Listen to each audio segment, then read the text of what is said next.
Hi, I'm Shelley Wood and this is my tiny sewing room where I make doll clothes sewing videos.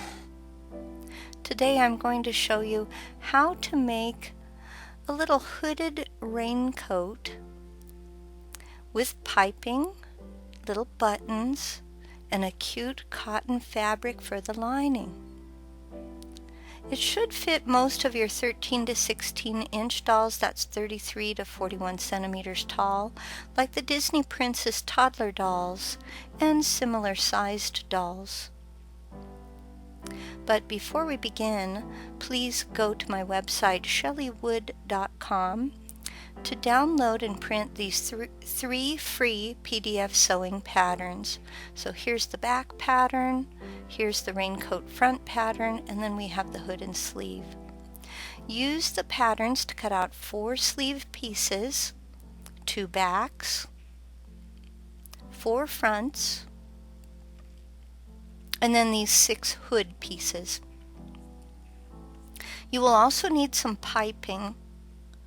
I'm using 1/2 inch or 12.7 millimeter wide piping. Place the piping along the front closure area of one of your front lining fabrics, and then you'll want to cut it free from the spool. Stitch the piping to this lining with the thick part of the piping opposite of the edge of the fabric. So you can see me doing that right here. Follow these steps for both of your front linings. Stitch close to the thick part of the piping. Now, in this image, you can see that my stitches are blue. Measure and cut piping for your sleeves. Attach the piping to the sleeves lining, and again stitch very close to that thick part of the piping. And that's what I'm doing here. Do this for both sleeve linings. Now we're going to work with the hood for a little bit. Align the gusset lining piece with one of the hood's lining pieces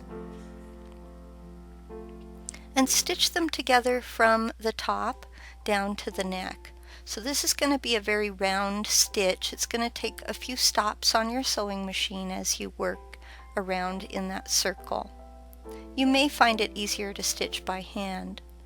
Clip your seams like you see me doing here. This is before I bought my little snippers.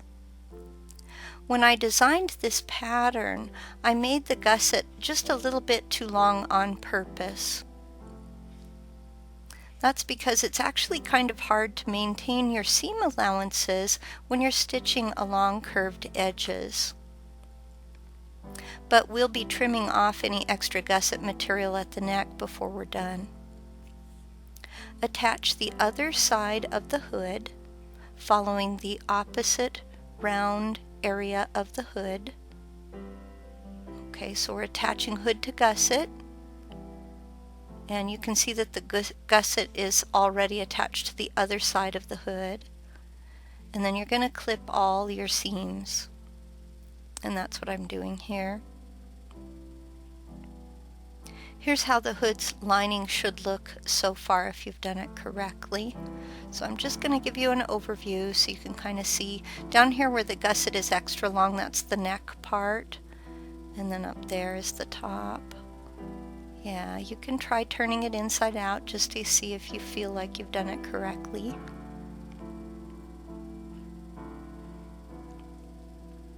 Follow the same steps to create the hood on the outer fabric section.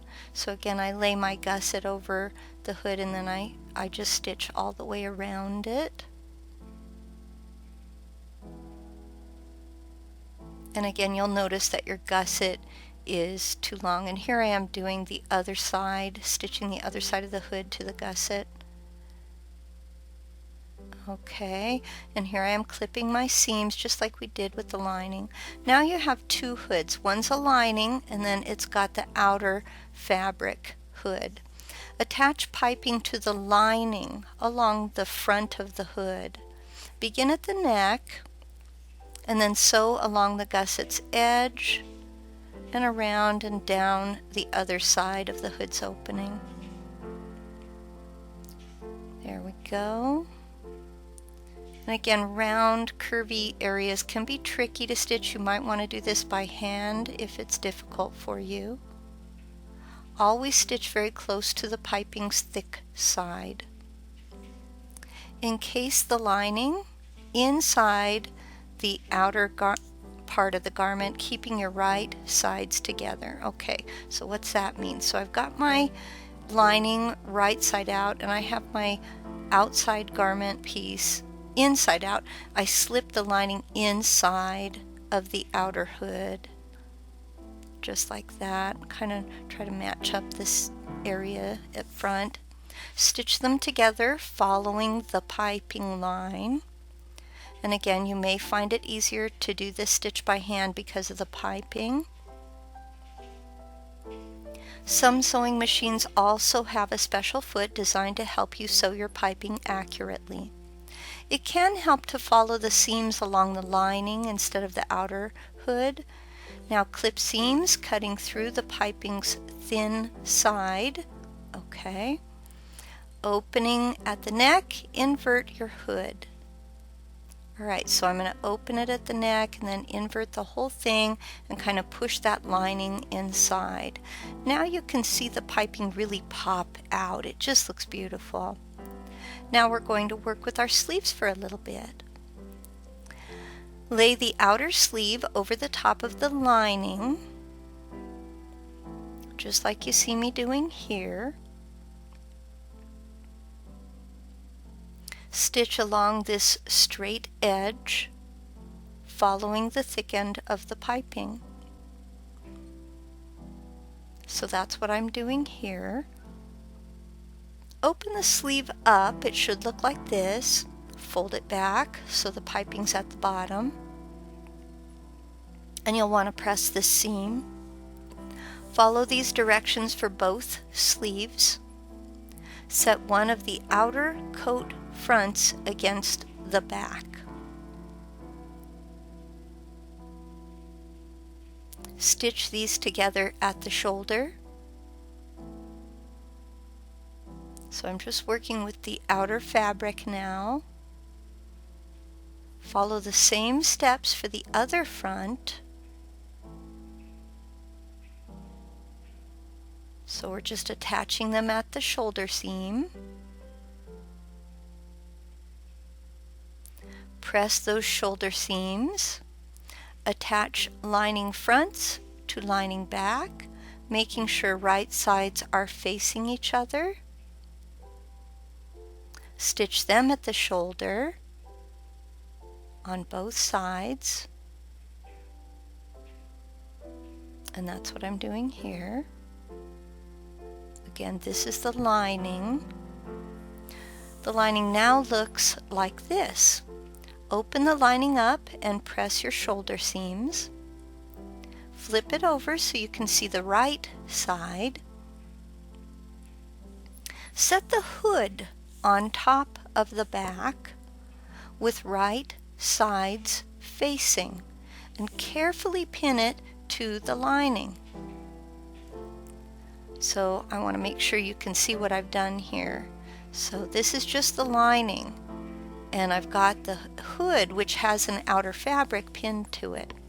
There's still probably a bit too much fabric in the gusset, but that's okay, because remember, we'll cut that excess off later.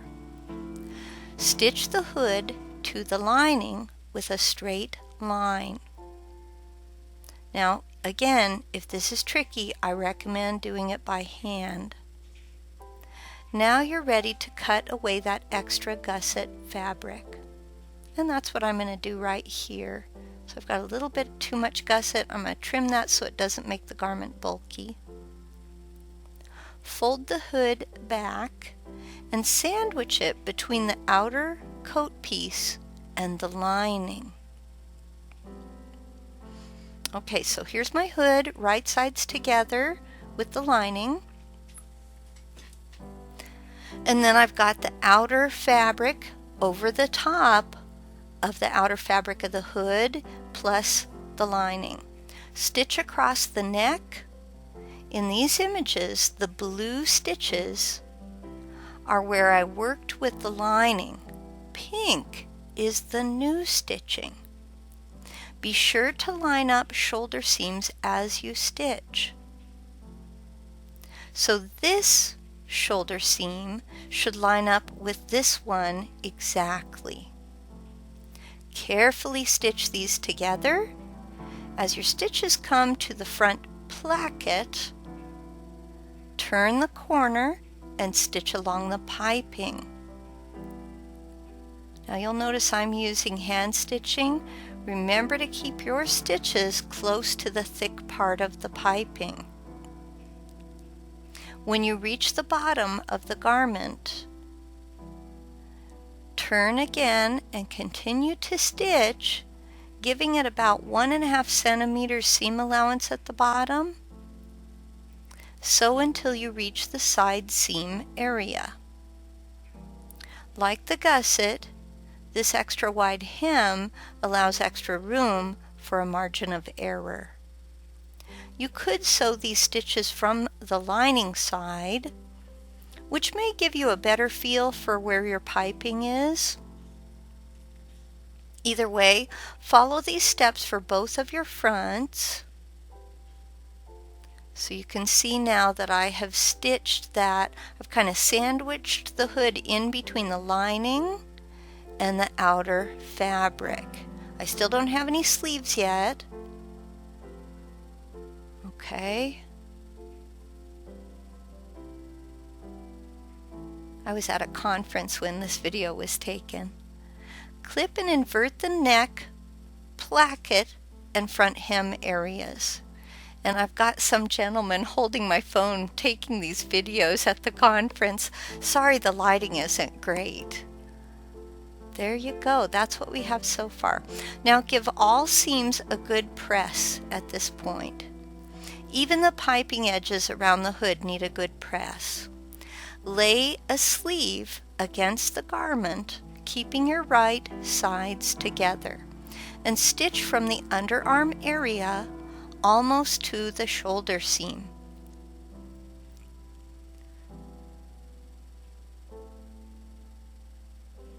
We're actually on the porch of our Airbnb when that video was taken. Stop sewing about 1 centimeter from that shoulder seam. Now wrap the sleeve top around to the underarm, which is what you see me doing here. One of my daughters was filming this at our Airbnb. We were staying in Portland, Oregon. It was beautiful that time of year in the spring. It rains a lot, but it was pretty. Stitch from the underarm to just shy of the seam again. The sleeve is now partly attached, except for the very top of the sleeve where you can see my fingers behind it. Gather the fabric at the top of the sleeve. This is a lot like how I do shirts. So you can see it's only partly attached, and I'm going to gather the top rounded edge of the sleeve until I feel like they match up. When that shoulder matches, then once it fits nicely against that shoulder area, then attach the sleeve top to the shoulder. So I'm done gathering, and now I'm just doing a back stitch to attach the sleeve to the shoulder of the garment. Gathering first kind of creates a nice clean fit. Okay, now that this sleeve has been attached, follow the same steps to attach the other sleeve. Here are all the steps in one quick clip. I'm thinking I did this one after we got home from our trip to Portland because that background is my kitchen table and there's a lot better lighting. Sorry about the lighting. When you're on vacation, it's not a great lighting situation. So you can see I'm just attaching it from underarm to just shy of the shoulder seam, and then I've got this nice opening, and then I do a quick gather, and it isn't a really like poofy gather. It just tries to align the top part of the sleeve so they match. Now your garment looks like this with both sleeves fully attached. Fold one of your sleeves in half like this, and you'll see me doing that here.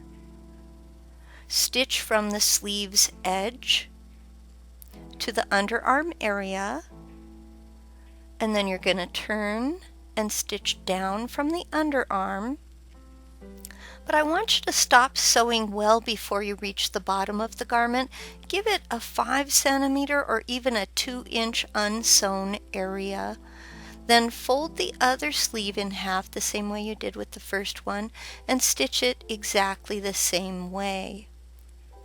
Once again, you don't want to sew all the way to the bottom, so stop sewing about 5 centimeters from the raw edge of that garment. At the bottom of the garment's back, fold the fabric's raw edges inside the garment. Now that's tricky to understand, so let me show you. So I've got this back part of the garment that needs a hem still, and I use a whip stitch to close off this edge, and you can see I've folded the fabric inside itself. Now you still have seams on either side that need to be sewn shut. Once you've finished both side seams, then you can clip your seams, especially in the underarm area, before you invert the garment. And here I am inverting my little jacket. It's really starting to look pretty at this stage. Attach some soft sewing Velcro to the placket. Now, sewing Velcro is different than craft Velcro. Craft Velcro has a glue back. You don't want that. You want to make sure you're using a sewing specific Velcro for this, and I think mine is 3/4 of an inch. Once the Velcro has been sewn on, use the stitches that you've used to sew on the Velcro to guide you as you sew pairs of buttons onto the front of the garment. All right, let's try it on a doll. And she looks so cute. For more free printable sewing patterns to fit dolls of many shapes and all different sizes, please remember to visit my website, shelleywood.com.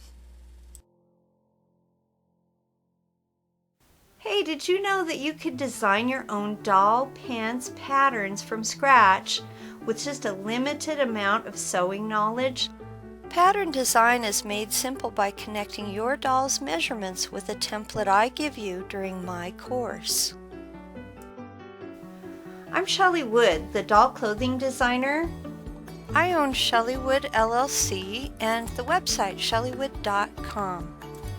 In my Creative Spark online learning course on doll pants design, I'll teach you the basic fundamentals of pattern design, like how do seam allowances work, before we move on to work on designing our own leggings, jeans, fly front pants, and even overalls.